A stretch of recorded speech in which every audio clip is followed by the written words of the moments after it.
The data shows us in 1975, 1 in every 5,000 kid has autism. 1982, 1 in 2,500. 1994, 1 in 500. 2000, 1 in 166. 2004, 1 in 150. 2009, 1 in 110. 2011, 1 in 68. 2013, 1 in 45. Projected 2032, 1 out of every 2 kids is going to have autism. Correct. That's catastrophic, right? You put the documentary out there. Tribeca turns it down. Robert De Niro, who is somebody politically would have typically disagreed with someone like you, but because at the time his 16-year-old son has autism, he's around 21, 22 today, he's emotionally connected to it, and he's trying to hold himself back. He says, I believe everybody should watch this, right? Okay. Yeah. Everybody starts looking at this. Emails you've gotten from both sides, people that have connected with you from both sides. What's been the best argument you've gotten from those who say, Del, you're a fool, you're absolutely wrong, you're not even looking at it from this standpoint, why are you still doing this arguing about vaccine? This is a hoax, this is a propaganda, you're hurting so many kids' lives, you're doing this. I work on the doctor's television show, so I started asking every doctor I knew, including hosts on the doctors, and I said, if I'm wrong, show me where I'm wrong. I want off this road. I mean, I'm all about the truth. Please show me, explain to me what I'm missing here. How is this data wrong? How is it? Show me a study that can disprove what we're seeing here.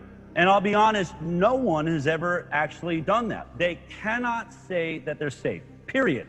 Full stop, end of story. I'm not anti-vaccine. I'm anti-injecting, number one, products that don't go through safety studies, and number two, products that have liability protection, meaning I cannot sue the manufacturer if it does injure me or does injure my children. And the reason that's problematic is I know since they've never been able to be sued since the 1986 Act that took all liability away, there's been no marketed incentive to evolve the science of vaccines. They have absolutely zero risk. So you know, money people, why would anybody spend money for no reason to evolve a product and make it safer than it already is if you can't sue them anyway? Vaccine, COVID-19, with them telling us the fact that, you know, it's the most important vaccine we got to take if it comes out. Now, obviously, at this point of the game, you don't seem very confident about any of the vaccines yourself, but if they come out with this vaccine and they're presenting it to us that we ought to take it, whether it's Fauci or Gates, how confident are you in us needing to take this COVID-19 vaccine? Well, not at all. In fact, I know you don't. For the most part, 99% of this country and the world do not need to take it. I mean, every scientific report has shown us that over 99% of us, this is a common cold. That's just the fact. It's a common cold. It is only deadly for 0.26% now of Americans. And we're seeing even a decline in the death rates because I think we're actually learning that we're treating it incorrectly. So what we're talking about is a vaccine that 99.74% of us don't even need. That's the case. Just like a cold, this is going to be the sniffles for most people. And people say, you're crazy. No, listen to how many times they say the term asymptomatic carrier, right? That means someone that is so not sick, they don't even know that they're carrying it. That is the greater body of people. And then if you're not that, then you're someone that just has a light cold. There's an acute, extreme response for 0.26% of our population that have other life-threatening illnesses that are putting them in harm's way. And by the way, a common cold has always been dangerous from people that are on the late stages of heart disease or COPD or diabetes, and that's what we're seeing. But let's talk about this vaccine. Number one, I'm never against any vaccine that they recommend for people to take. Go right ahead. It's a free country. I have a problem with the languaging that this is going to be forced. Bill Gates is saying he wants a forced vaccination program for all 7.5 billion people in the world. I believe that this pandemic has been blown out of proportion in order to force the entire adult population into a mandated vaccine program just like our children are at. In fact, I've been predicting that for the last 3 years on every stage I speak on.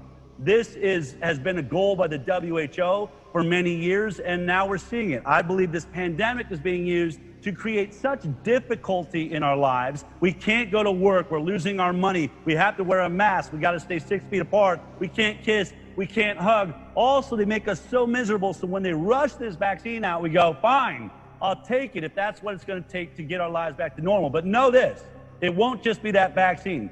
The moment you allow the government to say you have to take it, you just bought into the vaccine program for every adult. And guess what? You didn't get the 54 vaccines your children are getting. Now you have to catch up on 54 vaccines. Guess what? 270 vaccines are already approved and in the pipeline you've never heard of, and thousands of vaccines are in trials right now as we speak, because the future of the industry is a product that doesn't test for safety, as I told you, has no liability, and can be forced on you by government mandates. It's the greatest product pharma's ever had, and it happens to be your future if you don't stand up for your rights. If you read every headline, it's telling us, Patrick, there's two words in a sentence that I think make it the most dangerous sentence known to man. Every time you read, they are rushing the science. That is what we read in every headline talking about COVID-19. I'm not exaggerating it. We are rushing science. Now let's talk about this vaccine. It is not a brand new vaccine. It is not another version of a measles vaccine. They have been attempting a coronavirus vaccine for the last at least 20 years.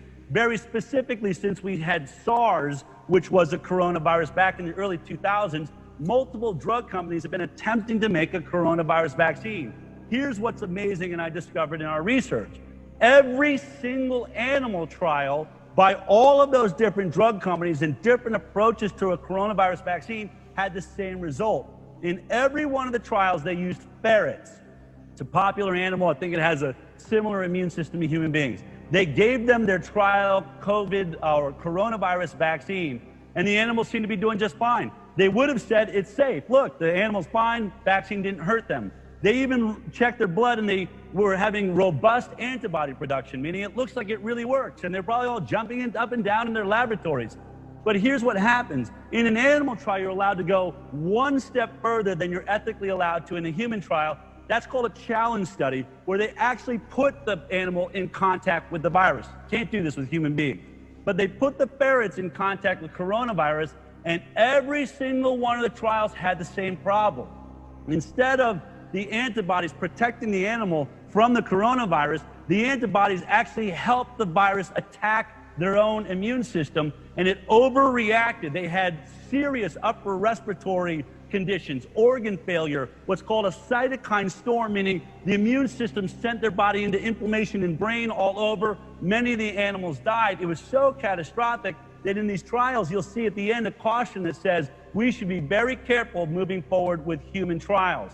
Well, now we have just skipped all of the animal trials, and we're going into these small human trials that will never have the challenge study part of this. So what I'm saying is we are rushing a vaccine that was deadly in the animal trials. And when you think about the money, right? You think about money. You and I both know where there's billions of dollars to be made, you will find people willing to skip some steps if it means winning the race. And I call this the amazing race. Bill Gates and most of the people in the world are saying this vaccine will be given to all 7.5 billion people. If this vaccine is a cheap vaccine at $100, that means this product will make $750 billion to the winner of this vaccine race right now. There are 100 companies in this race.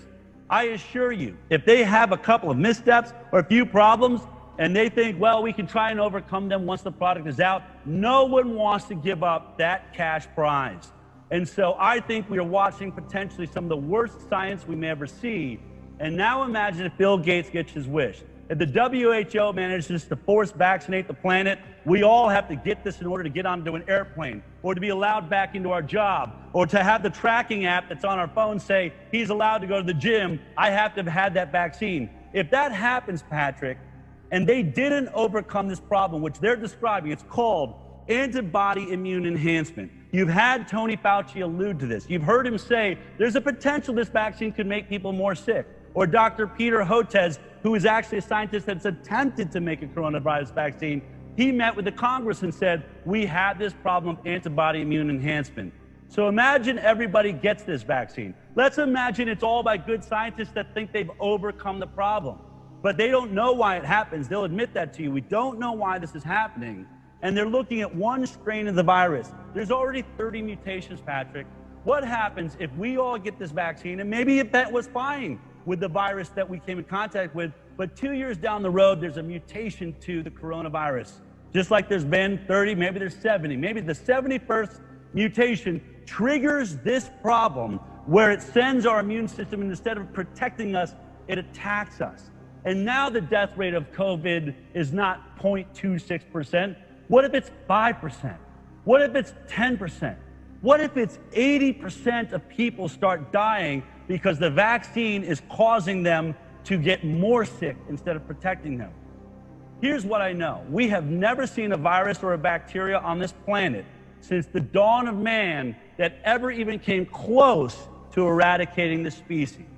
But I believe rushing science and forcing everybody to use it, if we make a catastrophic error, there is no way to get that vaccine out of ourselves. And a mistake like that by people that I do think have a real God complex, that could be catastrophic for our species.